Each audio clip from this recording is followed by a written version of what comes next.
Nous bénissons le Seigneur, notre Dieu, notre Roi. Seigneur, nous voici au-devant de toi pour parler à ton peuple. Utilise-nous, Seigneur, comme un instrument par lequel tu vas parler à ton peuple. Bien-aimés, bienvenue à notre programme Sur tes pas, Seigneur Jésus-Christ.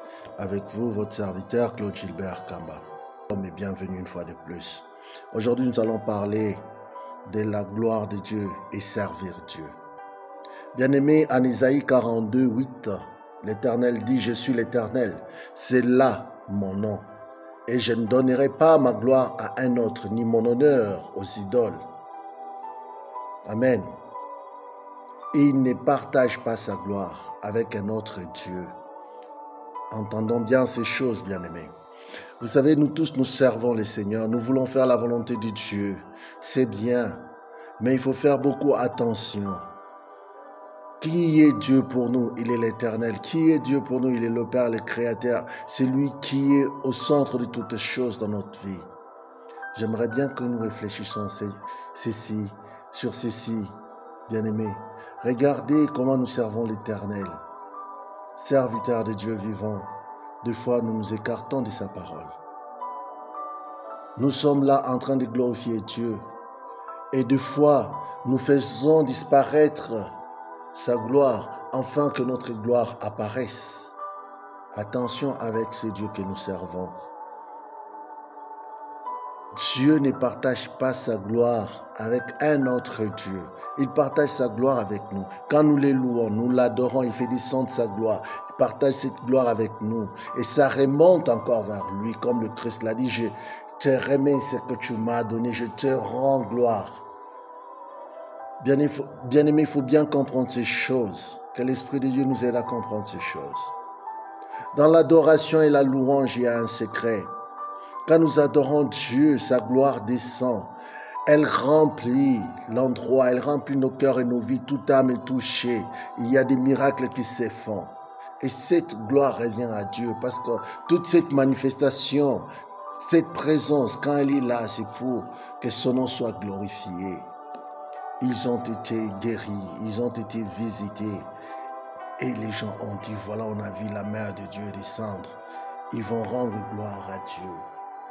C'est ça ce que Dieu veut. Regardons-nous aujourd'hui dans nos assemblées, dans nos églises. Regardons ce que nous devenons en tant que serviteurs de l'Éternel. Regardez ce que nous devenons. Vous chantez pour la gloire de Dieu. Vous servez au devant du peuple de Dieu et devant Dieu. Vous faites monter sa gloire. Sa gloire descend et vous remplit. Vous oint d'une onction, de grandiose d'élévation. Et après, votre nom devient célèbre. Votre nom devient un nom d'adoration pour les uns, un nom d'adoration pour les autres. Quand vous n'êtes pas là aujourd'hui comme leader de la chorale, les gens ne vont pas louer comme il se doit. Quand vous n'êtes pas là pour modérer le culte, les gens ne viendront pas.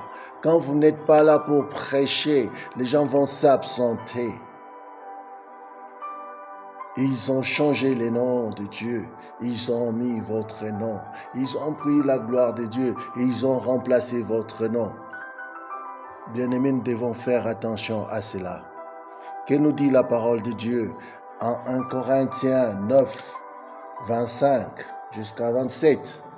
Tous les athlètes à l'entraînement s'imposent une discipline sévère. Ils le font pour gagner une couronne qui se fane vite. Mais nous le faisons pour gagner une couronne qui ne se fanera jamais. C'est pourquoi je cours les yeux fixés sur le but. C'est pourquoi je suis semblable au boxeur qui ne frappe pas au hasard. Je traite durement mon corps et je le maîtrise sévèrement afin de ne pas être moi-même disqualifié après avoir prêché aux autres. Que le Seigneur nous fasse grâce. Nous courons pour une couronne. Nous nous battons, mais nous risquons d'être disqualifiés à la dernière minute, au dernier moment. Parce que nous ne faisons pas attention sur quelque chose, la gloire de Dieu, il ne la partage pas avec un autre.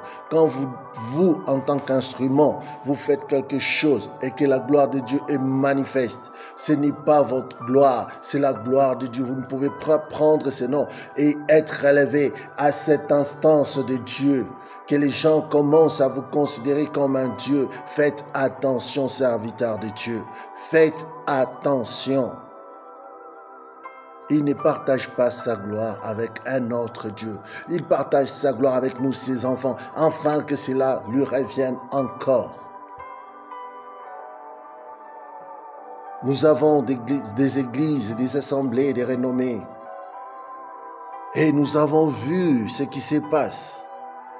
La maison de l'Éternel est construite comme un temple d'union, de communion, d'alliance entre le peuple et Dieu met sa gloire dans ces temples. Vous venez pour louer, adorer, communier avec votre Dieu.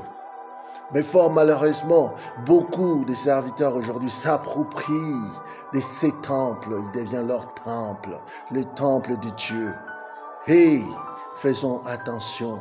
Ce n'est pas une succession de générations. Ce n'est pas quand tu vas mourir, tu laisses à tes enfants.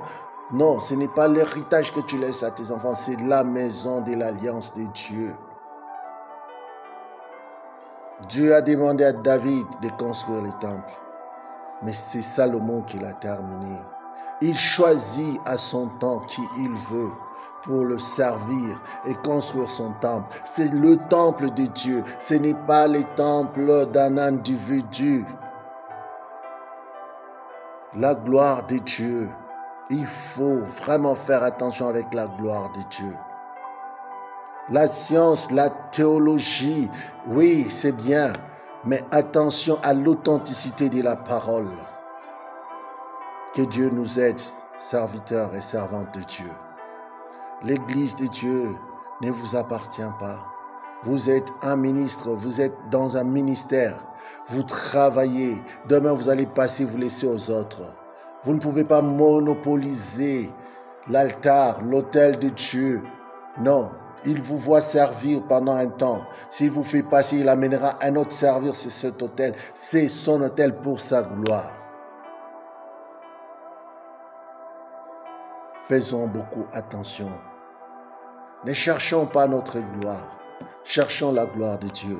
Servons-le en vérité et en esprit. Gagnons les âmes pour le Seigneur. Glorifions le nom de l'Éternel. Que les gens viennent célébrer son nom. Que les gens viennent louer et adorer son nom.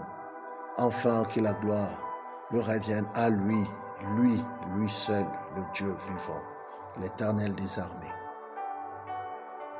Que Dieu nous bénisse grandement. Merci Seigneur pour ta parole. Cher Saint-Esprit, c'est toi qui ouvres l'entendement, le raisonnement. Que cette parole perce le cœur.